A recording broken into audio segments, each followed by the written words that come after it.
صحیح مسلم کے اندر نبی صلی اللہ علیہ وآلہ وسلم نے فرمایا کہ قرآن حکیم کی تلاوت کیا کرو، قرآن اپنے پڑھنے والے کے لیے سفارش کرے گا۔ اور پھر آپ نے بالخصوص فرمایا کہ سورۃ البقرہ اور سورہ آل عمران یہ قیامت والے دن دو پرندوں اور دو بادلوں کی شکل میں چمکتے ہوئے، الزہراوین کے الفاظ ہیں، دو چمکتے ہوئے بادلوں کی شکل میں ظاہر ہوں گی اور اللہ تعالیٰ سے جھگڑا کریں گی اس شخص کے حق میں جو ان کی تلاوت کیا کرتا تھا۔ یہ صحیح مسلم میں الفاظ ہیں۔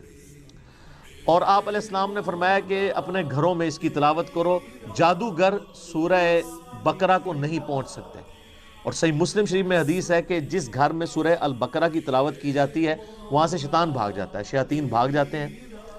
اور یعنی یہ جادوگروں کے اگینسٹ، شیاطین کے اگینسٹ یہ سورۃ البقرہ جو ہے یہ بڑی پرفیکٹ صورت ہے۔ اور مسلم شریف کے یہ بھی الفاظ ہیں کہ نبی علیہ السلام نے فرمایا کہ سورہ البقرہ کو پڑھنا برکت ہے اور اسے چھوڑ دینا حسرت ہے۔ اس کے اندر وہ فضائل ہیں کہ وہ کوئی محروم شخص ہی اس سے محروم رہے گا۔ اسید بن حضیر رضی اللہ تعالیٰ عنہ کہتے ہیں کہ ایک رات میں سورہ بقرہ کی تلاوت کر رہا تھا تو میرے پاس ایک گھوڑا میرا بندھا ہوا تھا، تو اس نے بدکنا شروع کر دیا،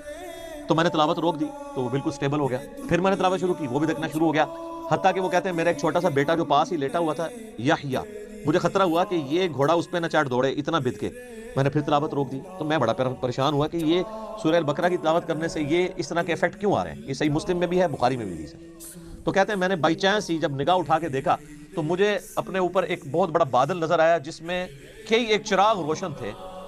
بیسیکلی وہ فرشتے تھے، اور جب میں تلاوت شروع کرتا تھا وہ بادل نیچے آ جاتا تھا اور اس کی وجہ سے گھوڑا بھی دھکتا تھا۔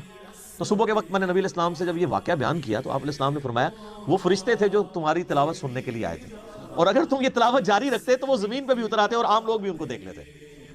اچھا، یہ ایکسپیرینس اب نہیں ہوں گے،